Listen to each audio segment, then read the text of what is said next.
Good afternoon, my friends. Shalom, I'm David Mencer, Israeli government spokesman. Questions in the chat, please, and we'll get to each one after a very quick update from me. It's Monday, the 16th of September, day 346 of the October 7th war.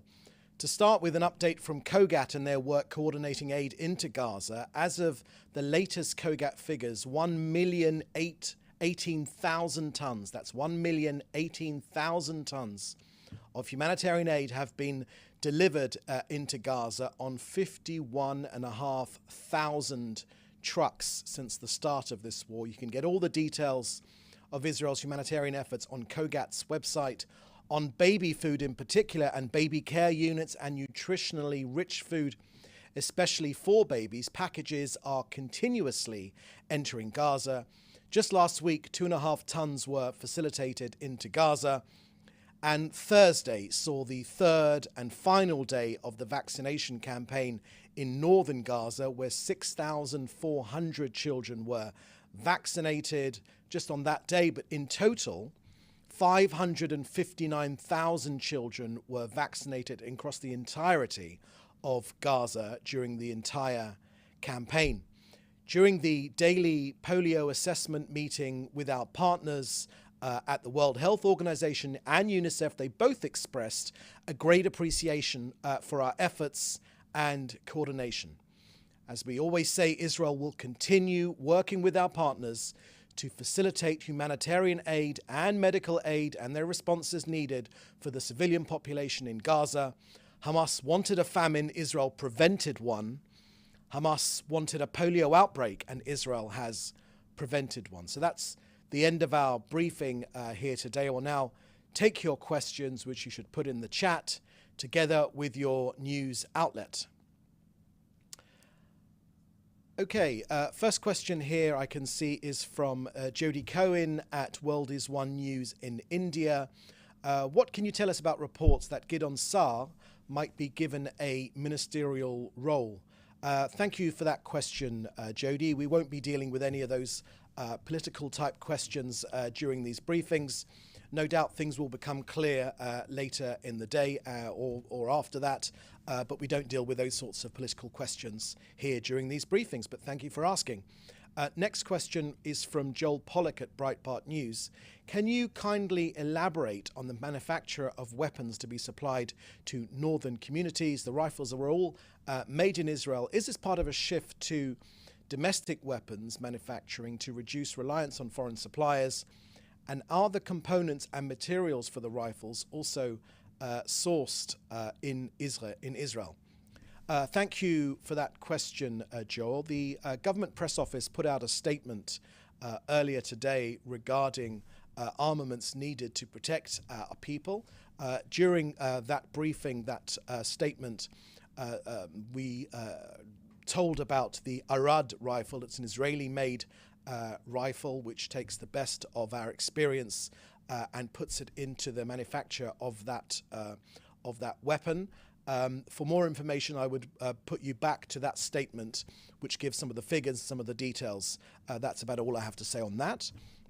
Next question is from David Clement from the News Forum in Canada. Is Israel considering retaliating against the Houthis in Yemen?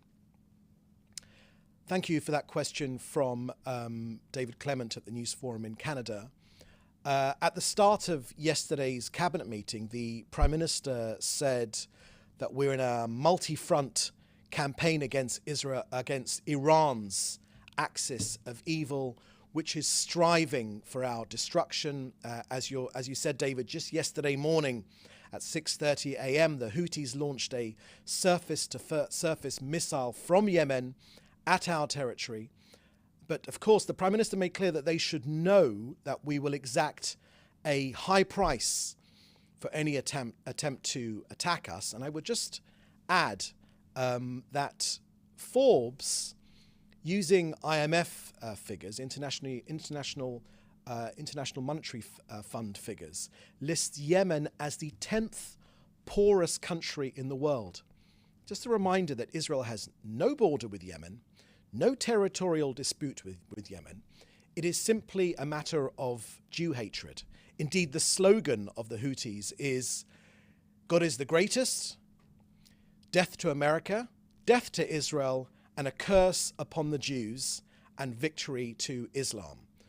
So the Prime Minister, he also said that whoever needs a reminder of Israel's defense against the Houthis, against their attack, is invited to visit the port of Hodeidah. The Prime Minister made clear that whoever attacks us will not evade our strike. Hamas is already learning through our determined action, which will bring about its destruction and the release of all of our hostages. This Houthis are an Iranian proxy. They're part of the seven-front battle which we're fighting Iran. Israel knows how to defend itself. Israel, the government, is mandated by its people. It is our primary responsibility, in common with every government around the world, to defend its people, and that is precisely what we will do. We know how to defend ourselves. We've done it before in the past, and we will do it again to ensure this country's safe and secure future. Next question is from Jim Williams at Zenga International News at Washington, D.C. What is the Prime Minister's goals in his meeting on Hezbollah with U.S. envoy Amos Hochstein, Defense Minister Gallant, and other senior security officials? Will there be a summary of the results of the meeting available after they speak? Thank you for that question, Jim.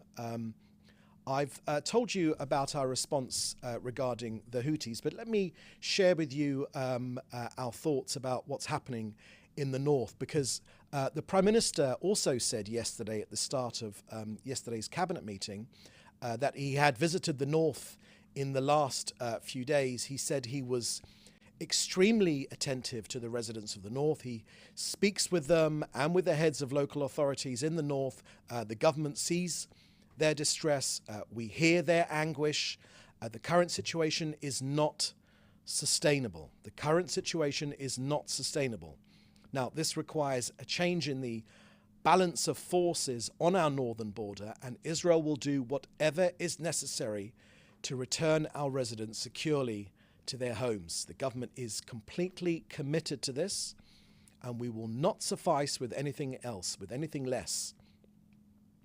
We will do this, as the Prime Minister said yesterday, thanks to the heroism of our fighters and the unity amongst our people, as a united people rising up against the enemies which are aiming to threaten our future.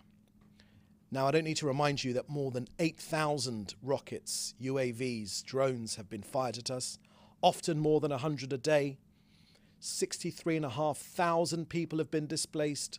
There have been more than 840 fire incidents, close to 200,000 dunams of our land burnt, and 46 people killed by this Hezbollah incessant firing of rockets, UAVs by this terrorist organization. We know that they're aimed at killing our people, imposing terror and disrupting daily life in this country. But Israel is responding, and we will continue to respond with force to this aggression by Hezbollah. We will use all means necessary, whether diplomatically or otherwise. We will use all means necessary to restore the security on our northern border and to safely return our citizens to their homes. We're going to respond with force to these unprovoked aggressions of Hezbollah, which since 2023, they've launched all these rockets and UAVs, and they've always been from, well, the vast majority have been from Lebanese territory. We remind the international community and the state of Lebanon and Hezbollah, the terrorist organization which is operating under the guidance of Iran. They are responsible for the escalation of the security situation on our north, and it's in violation of international law and UN Security Council resolutions 1559 and 1701. Next question here is from Louis Bedouin-Larman from AFP, Agence France Presse. You said of the Houthis that whoever attacks Israel will not evade its strikes. Could you elaborate on this? There is no border with Lebanon, as there is no border with Yemen as there is with Lebanon. So how would Israel retaliate? Thank you for that question, Louis. I shared with you our current thoughts. The Prime Minister made those clear yesterday before the cabinet meeting regarding our ability and our duty to defend ourselves. You won't be surprised, Louis, if I don't share any more details with you live on air.